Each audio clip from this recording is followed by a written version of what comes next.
Good afternoon. Welcome to today's Grand Rounds presentation. Please remember to sign the attendance record, and also if you could please remember to fill out the program evaluation and give us any ideas you might have in regards to future topics and or future speakers. Today, it's my pleasure to introduce Dr. Firas Salti. Dr. Salti is board certified in internal medicine and he's a member of the adult medicine department at the McFarland Clinic. In addition, he provides services at the McFarland Vein Clinic, and he is here today to discuss chronic venous insufficiency. And please join me in welcoming Dr. Salti. Thank you, Steve. Thank you.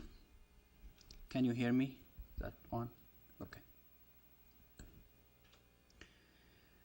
So my talk today is about chronic venous disease or chronic venous insufficiency. And as Steve said, I'm an internist. Today I'm a phlebobologist. What does that mean? Up until a few years ago, I didn't know what that means, phlebology. It is a medical specialty that's devoted to treat and diagnose vein diseases. And who are the phlebologists? There is no residency for it. There are no fellowship. Just recently, there's like one position in California, and maybe another one will be in New York. Those are physicians, usually either primary care providers like me, internal medicine, family practice, dermatology, invasive radiology surgeons have special training in this subject and provide services. So first we'll talk about the venous system. As you know, there is the deep venous system, superficial, and perforatic veins, which are veins connecting the deep to the superficial, and the muscular venous pump, which is the calf muscle. Now, the deep venous system is the largest of those, and it carries the majority of the blood. Those veins, the deep, superficial, and perforator, have valves in them to keep the blood flowing in one direction against gravity. So what happens that if a person stands still without movement, the blood will accumulate in the veins, and then that gives an urge for the person to move and contract the muscles. And with muscle contractions, pressure created in the veins, here in the deep veins, and ejects the blood in one direction. It is in one direction because of those valves that are in the veins. And there are about 15 to 20 in the great saphenous vein, and 6 to 12 in the small saphenous vein, varies. When patient relaxes or the muscle relaxes, those veins close, they're healthy, and prevent the backflow of the blood.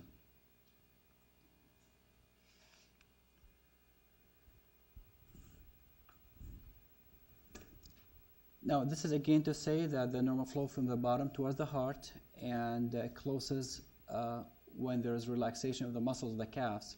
In abnormal veins, or veins with chronic venous disease or valvular abnormalities, the valves don't close, so blood goes up and then goes back down again. And that can happen primarily because of valve dysfunction here, or because of obstruction up high, whether it's in the deep or superficial system. This is how we diagnose chronic venous insufficiency with using the echo in a normal person. Squeeze the muscle usually, and the blood goes in one direction, as you see, upward.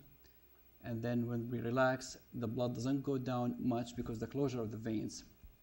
However, in a patient with chronic venous disease or vein disease, they have something called reflux, and we squeeze the muscle, the blood goes up, but then because of the valves, then blood goes down again.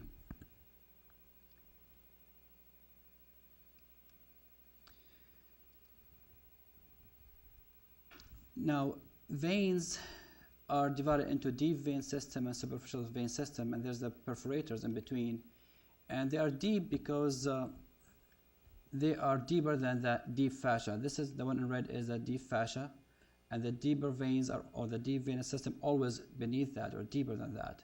It can be intramuscular like this vein, or intermuscular between muscles like those veins. And those are the ones that we are aware of or we deal with, and that's the one that gets DVT and things like that.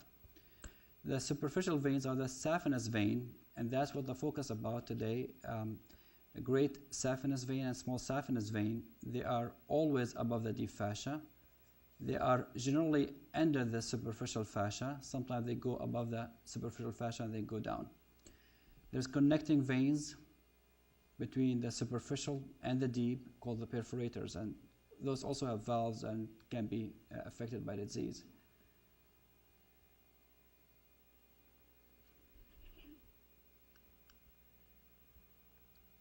Great saphenous vein used to be called greater saphenous vein, not anymore, it's just great saphenous vein. It runs from the dorsum of the foot, goes up medially, medial to the knee, all the way up to the groin area where it connects to the deep venous system or to the femoral vein. And there's a valve there usually called the terminal valve, and that's where the problem starts usually. This vein has tributaries or branches, right accessory or anterior accessory saphenous vein, we call it here, posterior accessory saphenous vein.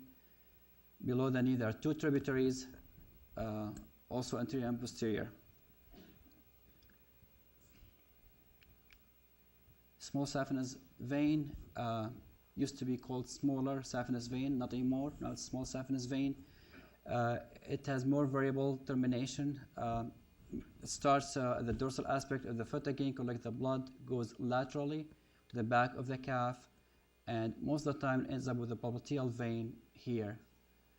30% of the cases, the vein extend medially and connect with the great saphenous vein, and occasionally goes all the way to the thigh and dives in and connect with the deep venous system at that level. Deep venous system. Briefly about that, also names have changed to avoid confusion down the road. So I'll start from the top. This is the common femoral vein. This is the femoral vein, used to be called superficial vein or femoral vein. And this used to be called profunda, now it's the deep femoral vein. It goes to the knee level and then called popliteal vein. It's the same vein, femoral vein is popliteal here, and then there are three branches, anterior and posterior tibial veins and peroneal vein.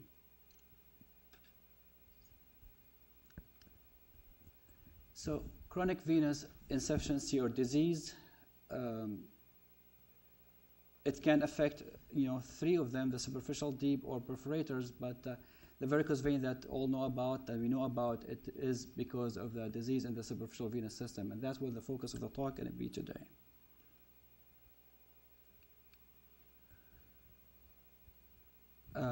This is the common femoral vein here. It's the normal blood flow from the bottom towards the heart. The great saphenous vein, or even the small saphenous vein, is the same thing. Goes also blood flows from the bottom, from the foot all the way towards the junction, sapheno-femoral junction, and there's a terminal valve here. Perforators are in groups, multiple groups between the foot and the thigh. They also have valves and allow the blood to go only in one direction, from the surface to the deep, from the superficial to the deep vein system. Now, people get varicose vein or chronic venous disease because of two reasons. One is obstruction, the other one is reflux, or both sometimes. The obstruction usually the case for the deeper system, and usually there is a DVT, a clot that causes damage to the valves, but the pressure against the obstruction up here will lead to dilatation of the vein, and as a result of that, the valves don't close very well, and the vein become incompetent. In the superficial system, the primary problem most of the time is a reflux, incompetency of the valves along the vein. Start at the top leads to more backflow of the blood, dilatation of the vein, and subsequently more valves become incompetent. And the end result is venous hypertension, and that's where the problem is, venous hypertension.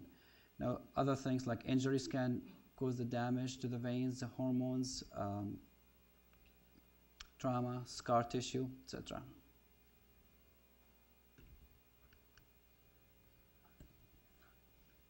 So how often is this? How often we see chronic venous disease? There are multiple estimations. The most recent estimation that I came across was about 80 million Americans are affected with chronic venous disease, some sort of chronic venous disease, whether it's severe or mild, but that's the number. More conservative estimation here that 12 million people. It is higher with age. Estimated 40% of women at the age of 50 have varicose disease or vein disease, and it's even more higher in older people. It is a hereditary disease. Most people know that already. They tell me, my mom and sister have them. If both parents have varicose veins, the odds to have varicose vein is about 90%, very high. One parent is about 47% and 20% if parents have no history of varicose disease. That tells me that there are other reasons for varicose disease or varicose veins.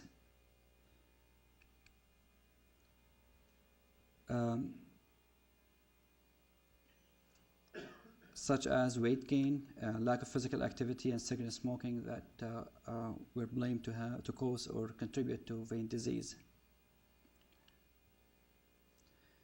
Now, inactivity plays a big role. Many patients were examined, and those are factory workers. About 65% of them have standing job in one place, don't move around.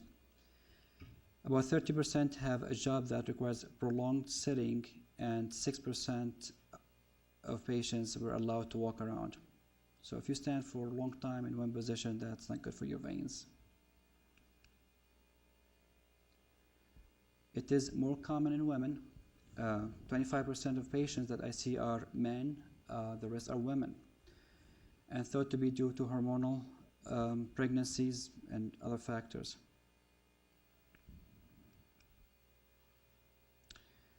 Now, pregnancy can worsen the condition, and many patients tell me that after my last child, I'd start having this problem. It tends to get better after delivery within a few months. This study is saying that about 57% of patients with varicose vein had 3 pregnancies. And the more pregnancy you have, the more chance of developing varicose veins. It can start in childhood. I haven't seen children in my practice. The youngest I've seen is a 25 years old person with severe varicose vein, but from my readings, surgeries were done on patients at the age of 9. It's not common, but it happens. How do we evaluate patients with varicose veins or vein disease, chronic venous disease? There are multiple symptoms that people complain about. Sometimes, most of the time they don't complain actually, but if you ask them, they can tell you one of those symptoms. Achiness is the most common one. It's usually in the muscles of the legs and the legs all over. Fatigue, standing for a long time, make them having fatigue in their legs. Throbbing pain, cramping, sometimes restless leg syndrome was blamed, or a symptom as a varicose vein. Itching and actually eczema can happen, especially in the lower leg in the shin area. People get redness, scaliness, and a lot of itching. Due with steroids, it keeps coming back. Underlying is often chronic venous insufficiency. Numbness is rare, but it is there. Now, swelling, a lot of those symptoms are non-specific and could be for a variety of reasons. Congestive heart failure, renal failure, liver failure. Edema and chronic venous disease usually worse on one side than the other, and often you can see some hint of vein disease like spider veins here and there. Sometimes that's the only thing you see, just edema. So if you do your work up and you couldn't find a reason, think about varicose vein or chronic venous insufficiency.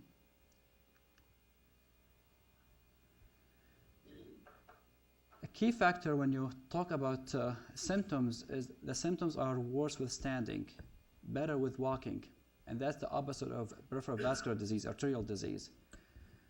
No claudications with this. Heat can make things worse. Elevation of your legs will make it much better. That's also different than peripheral vascular disease. Support hose tends to help too.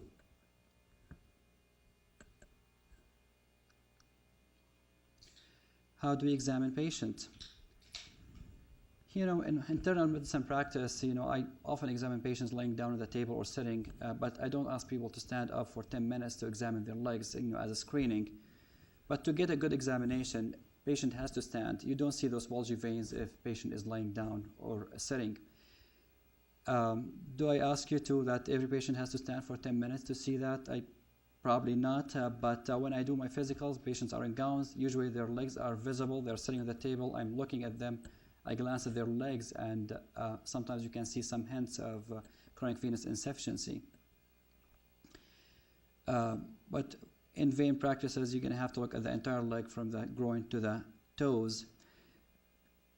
Special attention to the ankle area.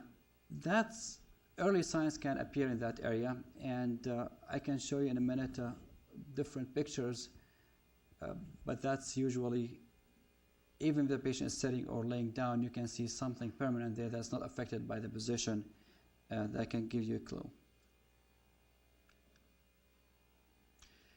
So what do we see? We see telangiectasias, which are spider veins. They're common, mostly are, they can be anywhere actually, but they're common in the lateral aspect of the thigh. Treatment of telangiectasias tend to help patients with their symptoms. Even physicians don't correlate always the symptoms to the findings. Most people have combination of things, and when you see this telangiectasia, there might be a bigger vein that's incompetent beneath it that you don't see it, and by doing the ultrasound and thorough examination, you might realize that this is only a superficial manifestation of the disease. Bigger veins, the telangiectasia is about 1 to 2 millimeters. This is about 2 to 4 millimeters. They are common behind the knee in the popliteal area. They tend to be very painful. They hurt. People get achiness in the legs because of those. They're often missed, actually. I was guilty of that because they are behind the knee and you rarely flip the patient back to see what's behind their knees. And there's treatment for this. Thank God. Varicose veins.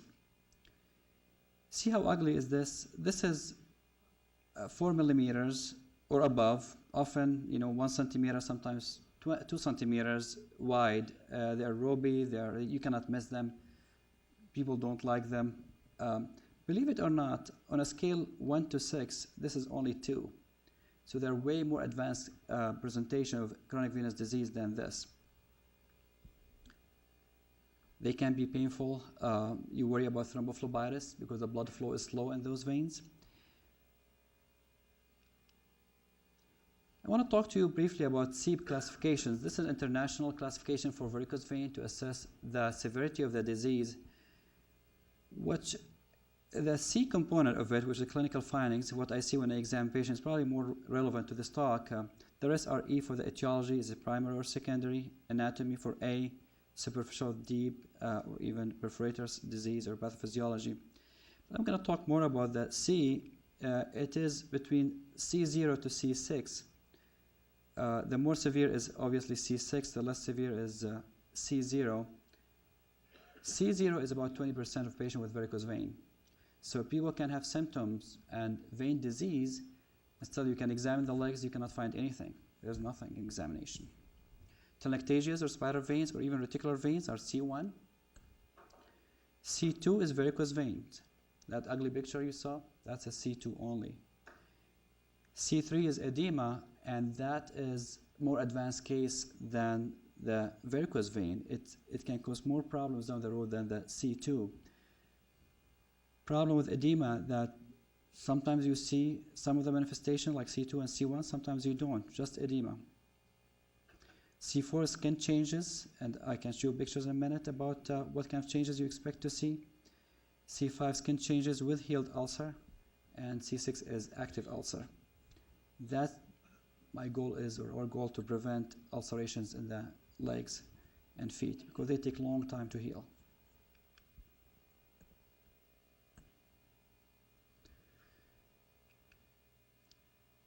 Coronal phlebectasia is basically spider veins in the ankle area. Could be medially or laterally depending on the incompetent vein.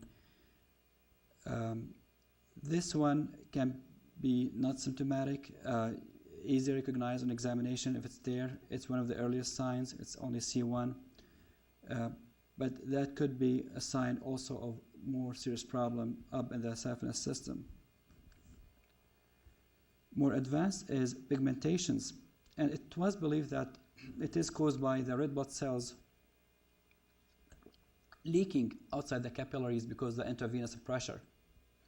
and it causes hemosiderin deposits and tanning of the skin in that region. Atrophy blanche is a more advanced, it's C4, but this is a B now. This is pre-ulcer. When people see this, expect ulcer to happen in the near future. What happens with chronic venous insufficiency, the pressure in the veins post-ambulation, usually about 20 in normal patient, 20 millimeter of mercury. With venous incompetency, it stays high, 60, 90 sometimes, and that high pressure affects the capillaries. They enlarge, it affects the basal membrane, it allows the protein, large protein, fibrinogen to leak outside the capillaries and convert to fibrin.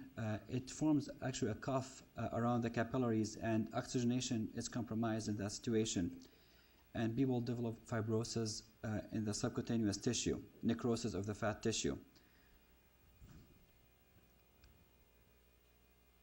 And this is a healed ulcer. It's hard to miss. Usually surrounded by area that's bronze or brown. The area is atrophic. Venous ulcer. It is common once you get to those stages of lipodermatosclerosis or skin changes that advance like this. People go to the wound clinic. I've seen patients from the wound clinic from podiatry. Dr. Galarski sent me patients. Often have combination of deep and superficial system insufficiency. When they are severe, that's what happens.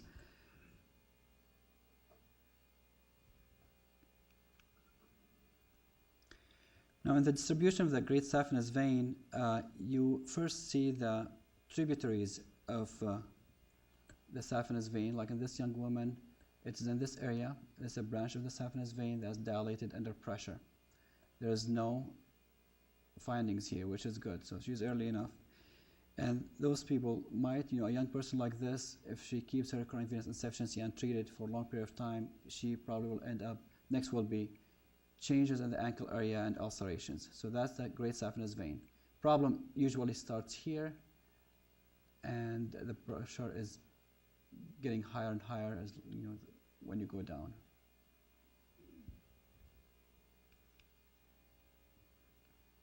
It's more advanced case of great saphenous insufficiency. You see the skin changes in the ankle area. I don't know if this is a healed ulcer or not, but probably pigmentation. I don't appreciate a lot of varicosities here from this picture, but that's all you see. Small saphenous vein drains blood from the lateral aspect of the ankle. You see the changes here. You see some varicosities here as well. That also can lead to ulcers.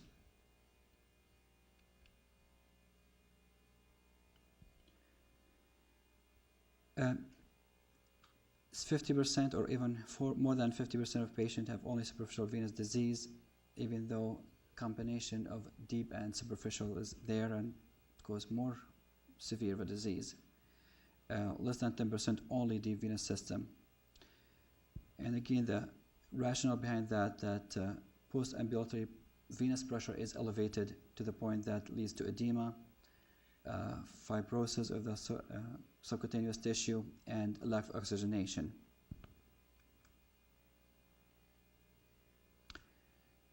Lipodermatosclerosis, it happens in the lower leg usually because of the changes I talked about, and ends up with ulcer.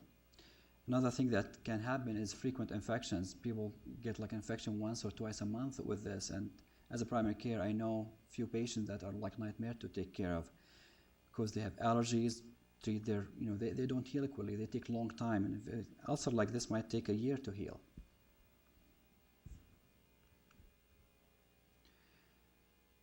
We know that there is arterial ulcer, and that comes from peripheral vascular disease. It's usually more painful. You don't see the surrounding pigmentations in that area. There are other hints of peripheral vascular disease, like loss of hair in the toes and here, absent pulse or weak pulse. Peripheral vascular studies shows that easily. So I've already talked about complications of chronic venous insufficiency, but I'm going to re-mention them again. Increased pressure in the vein system is the reason for this, and people get the venous ulcerations, stasis ulcer. Recurrent cellulitis, difficult to treat, takes long time because the poor blood supply and the penetration of the antibiotics to that region. Eczema, again common, recurrent. Chronic use of NSAIDs in elderly people, we know what that does to people. Peptic ulcer disease, kidney failure, etc. Severe and recurrent bleeding. I've seen a couple of patients when they bleed, they end up in the emergency room. There's no way around this. You look at the vein, it's only 1 or 2 millimeters. It's close to the surface, but under tremendous pressure, you nick that vein and you need to go to the emergency room. Now, I tell people, don't go to the emergency room, just put a pressure on it for half an hour and elevate your leg. It will stop, but ultimately it needs to be treated. Usually sclerotherapy works well for this. Thrombophlebitis can happen. Permanent darkening of the skin from chronic venous insufficiency, usually hemosiderin. Ultrasound evaluation is different than the DVT study we do throughout DVT. It's incompetency study to evaluate the valves of the great saphenous vein and the small saphenous vein, and their tributaries too. So what we look at with a B mode or grayscale, we look at the size of the vein. In standing position, is it 4 millimeter or above? If it's more than 4 millimeter, that's abnormal. The duration of reflux, and the way we do it, we squeeze the muscle, the blood ejected upward, and we see if there's any retrograde. And the Doppler is excellent for this. More than 0.5 second is abnormal. Now, this varies, even though the ultrasound is an excellent tool for this. If you have a patient who is rested and using support hose and come directly do the ultrasound, you don't get a sensitive study. The vein will be small and you don't see the reflex. Ask the patient to walk around for half an hour or stand for half an hour, you see a totally different story.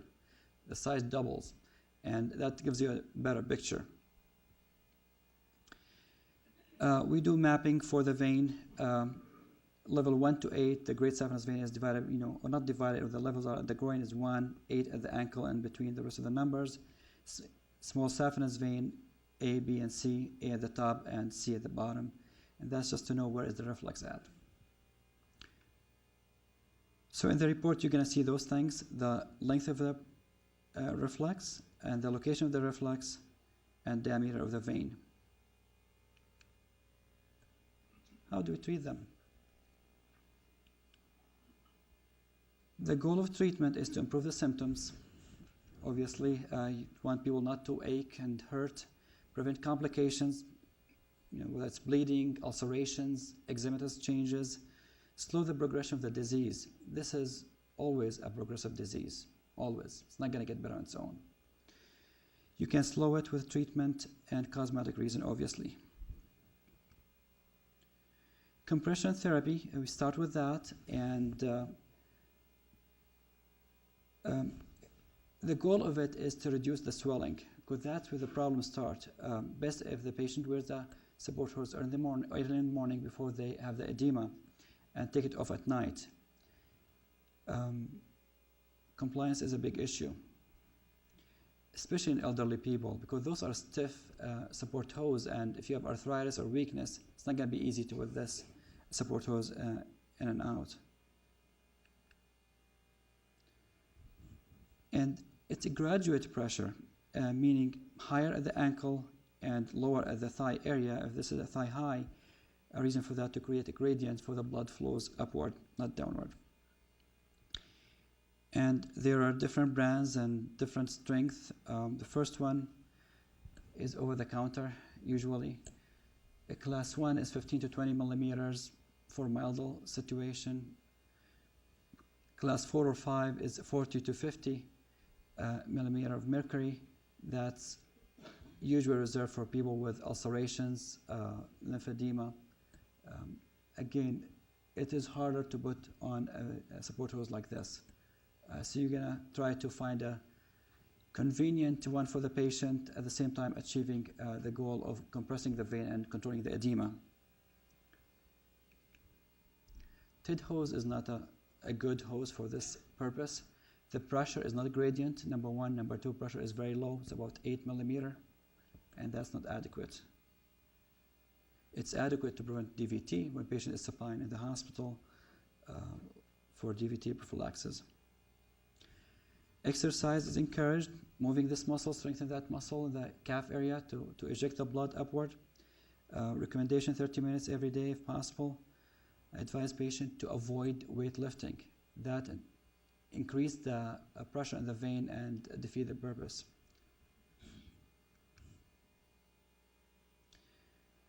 So when do you refer a patient to have invasive treatment, or when do you consider that? Simply when the support hose is not doing enough, or you cannot tolerate the support hose, either too stiff or compliant issues. If you want cosmetic changes or improvement, that's where you refer to. Now, I tend to convince patients to do something about their veins, invasive treatment, if they got to the stage like C3 or above, even if they have minimal symptoms. And that's to avoid the progression of more serious complications.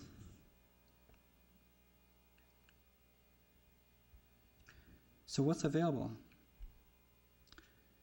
The principle of treatment is to close the vein that's incompetent under pressure, whether with surgery, injection, laser, radiofrequency. That's the goal. And also, you need to close that vein at the highest point of reflux, usually at the saphenofemoral junction. Early treatment, I put this here to decrease the invasive procedures. I don't like it too early either because of the, it's like osteoarthritis of the knee. You want to do knee replacement, but you need to choose the right time for it. So if a patient can get by without signs of threatening ulcerations or skin changes, you can wait. Most people have combination of visible varicose veins or disease. Large veins like saphenous veins, reticular veins, and telangiectasias. And treatment is different from vein to vein depending on the size and location of the vein. Most people require more than way of treating the veins.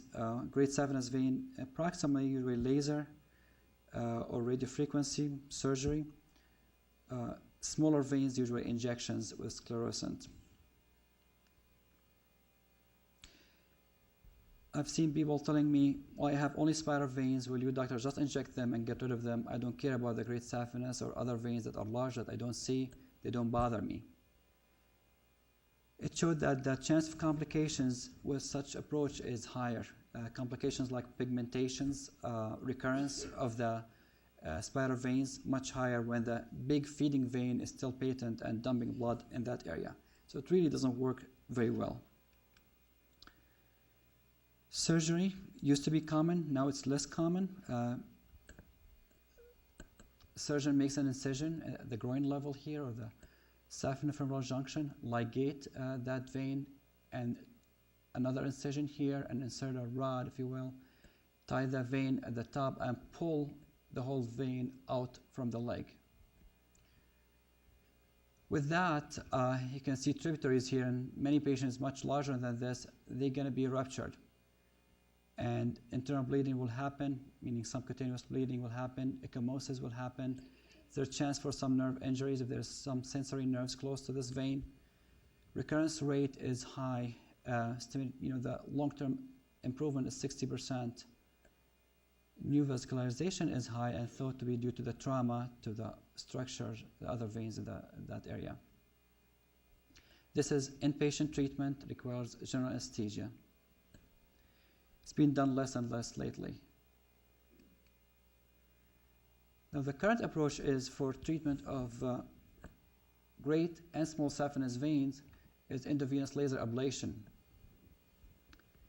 The way it's done is making an incision or a puncture basically and insert a catheter here and advance it to the highest level you can. Stay away from the deep system, you don't want to touch that.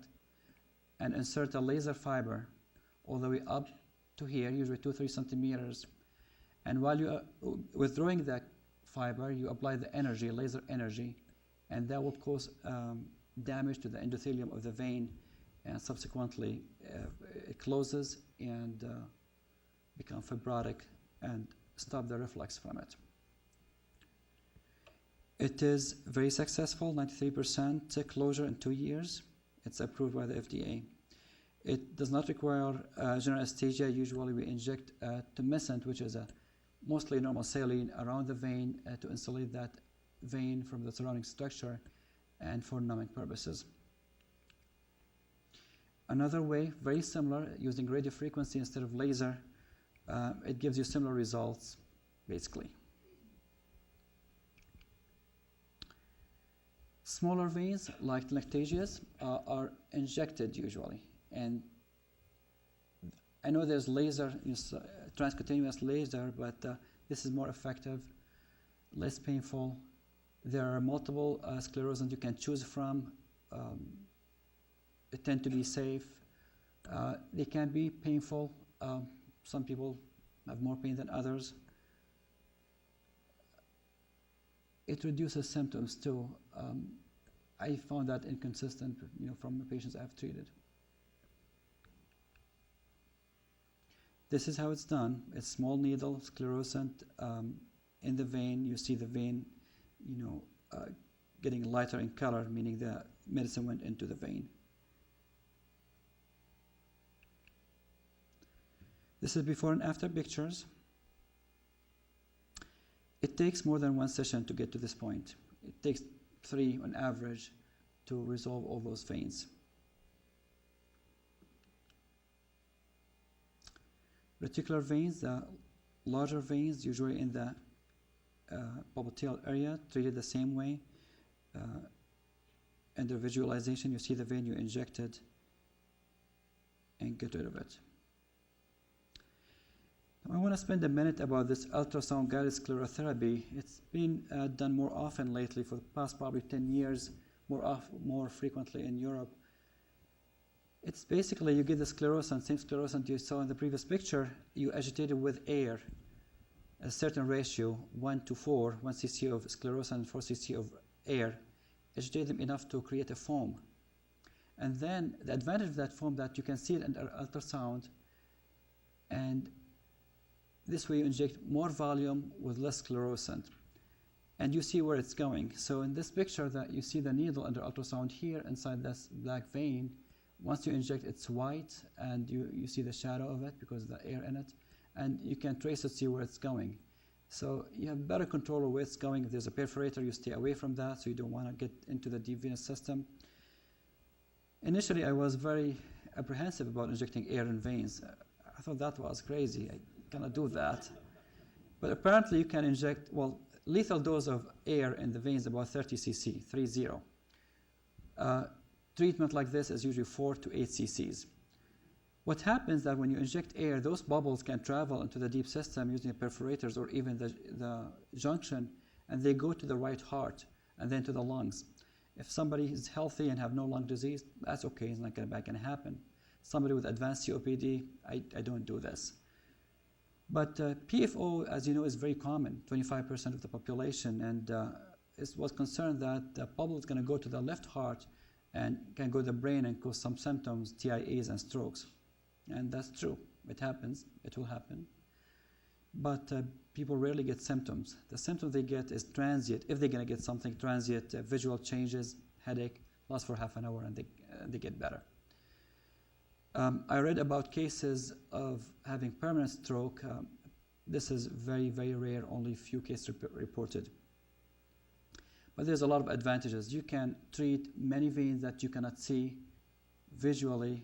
The ultrasound will allow you to see. You cannot do laser on them, like intravenous laser, because they are tortuous or because of the location. And I have before and after as well for this. This is treated with foam sclerotherapy or chemical ablation. This one you don't need an ultrasound. I still like to do the ultrasound to see where's the medicine going, where's that foam going.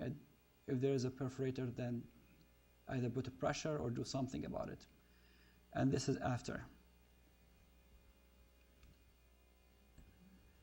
Another way to treat similar kind of veins called ambulatory phlebectomy. Basically, you make small incisions in the surface of the skin. You're going to have to see the vein to be able to do this.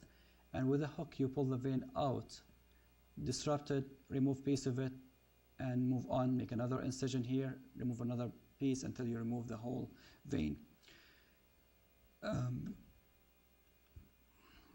that's similar situation. You can do either foam sclerotherapy for this or ambulatory phlebectomy, and both get good results. This is outpatient procedure, no hospitalization. So in summary, chronic venous insufficiency is very common and often missed, either because the patient dismissed the symptoms because they're standing for a long time, or because the shoes are uncomfortable, or because they're aging. They don't pay attention much to it, and physicians don't see it because the patient often lying on a table or sitting, and you don't see the bulge of the vein. It affects the quality of life. People with varicose vein know that, and after treatment they know the difference. It's a progressive disease. The treatment is to control the disease. We're not going to cure anybody with this. They get relief from symptoms and decrease its chance of complications for a period of time, usually years, but eventually they develop new veins and they are incompetent and cause symptoms and need to be treated. Also to improve appearance, obviously, and it's effective outpatient treatment and covered by insurance. They don't pay much, but they cover it. Now I have a little video here about that endovenous laser ablation. See if I can. The Varicose procedure begins with an ultrasound examination of the patient in the standing position. The physician notes the anatomy and location of the great saphenous vein and any perforating veins connecting to it. The great saphenous vein can be easily identified under ultrasound in the short axis view because of its position between two fascial planes. To determine reflux, the ultrasound probe is positioned in the long axis view and pressure is applied to the limb. This is the reflex. Reflux greater than a half second is considered significant pathology. This is demonstrated both in the analog waveform as well as with color flow Doppler. The vein is then mapped using ultrasound to again identify the saphenofemoral junction and the physician's desired entry point. This step is designed to help locate the vein during the procedure. Setting up the room is rather straightforward. Start by mixing up a 500 milliliter bag of 0.1% lidocaine with epinephrine. There are a number of sterile items you will need for the procedure, most of which are provided to you with the Varicose procedure kit and procedure pack. After the patient is prepped and draped, the physician places a needle tip in the 12 o'clock position on top of the vein and advances the needle into the vein. Ultrasound guidance is used to assist in gaining and confirming percutaneous access. The physician knows they are intraluminal because of the presence of venous blood dripping from the needle. A 35 thousandths guide wire is then advanced up to and through the SFJ. The Varicose marked sheath and dilator are then advanced over the wire.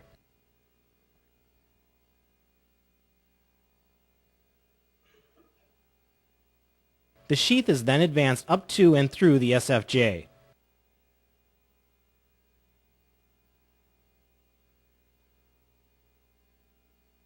The wire and dilator are then removed and the sheath is flushed.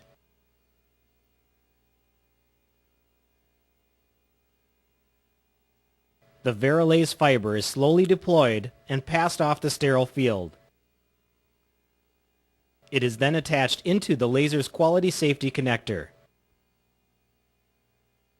The distal end of the fiber with the aiming beam active is inserted into the hub of the sheath. The fiber is then advanced until the first black mark on the fiber is flush with the sheath. The sheath is then pulled back and snaps securely into the end of the fiber lock. This positions the tip of the fiber 2.5 centimeters outside the sheath. Under ultrasound guidance, the fiber optic can be seen passing through the SFJ. The physician withdraws the entire system until the tip of the fiber is 2 to 3 centimeters from the terminal valve. It's a terminal valve here. When the laser tip is positioned in the great saphenous vein, the laser aiming beam can be seen transdermally. Using the autofill syringe, tumescent anesthesia is administered to keep the patient comfortable and act as a heat sink. The 0.1% lidocaine solution is injected into the fascial plane. The fluid is held in this plane and forms a halo around the vein. This is the vein here, and this is the tumescent around it.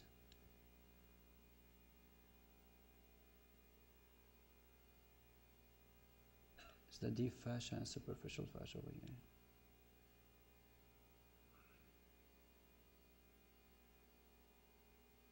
The fluid will track up the leg for as much as 6 inches before the physician is required to reposition the needle. Next, the Varicose laser is set to 14 watts continuous wave. Then, using the centimeter markers on the Varicose sheath as a guide, the physician energizes the laser and continuously pulls back at a rate of 2 to 3 millimeters per second until the sheath is just a few centimeters from the skin surface. These real-time statistics, duration, and energy are also displayed on the front panel of the Varicose laser. The patient is cleaned and dressed with a bandage, wrapped with a dressing, and placed into a Class II compression stocking to be worn continuously for 48 hours without showering, and then worn every day during the day for another week.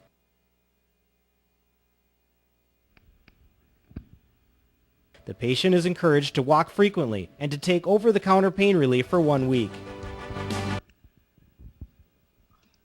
That's my talk. Any questions? Yes, Dr. Atman. Thanks. How should I order a thigh-high compression dose? 30 millimeters? Where do you send patients? It depends on the indication for it. If it's only for comfort, for somebody who needs to stand during work, Class 2, 20 millimeter is adequate.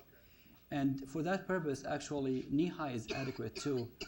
There is a way to measure, and or nurses in the vein clinic, they measure the calf and the length of the leg, and based on that, there's a chart, and you can choose, this is the size I want for your patient.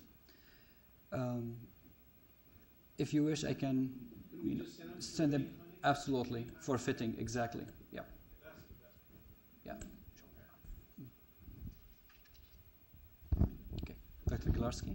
Question first. Yeah.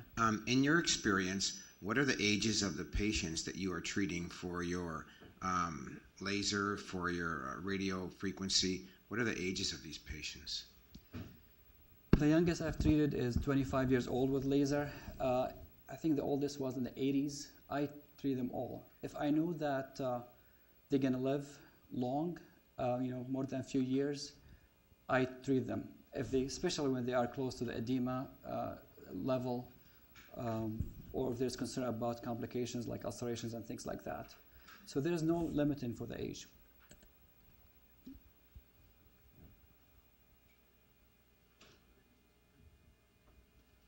Okay.